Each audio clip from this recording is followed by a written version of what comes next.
દોસ્તો 2 દિવસની મહેનત બાદ ફાઇનલી સિંગ ખોલાઈ ગઈ છે। 2 દિવસની મહેનત અને હજી મહેનત પૂરી નથી થઈ, મહેનત ચાલુ જ છે। હવે જે દાણા કાઢ્યા છે એ દાણામાંથી કોઈ ખરાબ દાણો હોય, ફાડા થઈ ગયેલા હોય એને અલગ આ રીતના એસોર્ટિંગ કરીને અલગ કાઢે છે। આ બધા સારા સારા એક સાઈડ દાણા જોવો દોસ્તો, કેવી છે સિંગ? એકદમ બદામ જેવી, એક નંબર।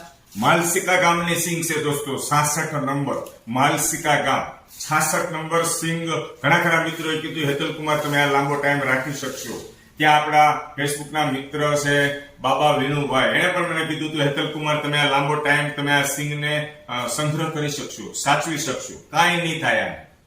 ખેડૂત મિત્રોનો ખૂબ ખૂબ આભાર। માલસિકા ગામથી સિંગ ખાવાનો મને મોકો મળ્યો અને એને ભાવપૂર્વક મારા માટે મોકલાવી, ખૂબ આનંદ થાય છે। ઘણા ખરા ભાઈબંધ મિત્રો મારી પાસે માંગે છે હેતલ કુમાર જે પૈસા થાય આપી દઈશું, આ સિંગ અમને આપો, પણ હું વેચતો નથી, હું ક્યાંથી આપું?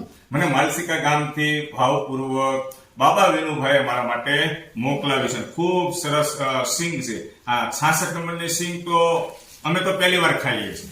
આ છે ને આની વ્હાઇટનેસ ખૂબ સારી છે, ચોખ્ખી કેટલી લાગે છે આમ જો, આ સાઈડ દાણા પડ્યા છે, અહીંયા છે। ફાઇનલી બધું ખોલાઈ ગયું છે, મહેનત ચાલુ છે, હવે સાચો ટાઈમ નહીં લાગે। ઓકે, ટાટા।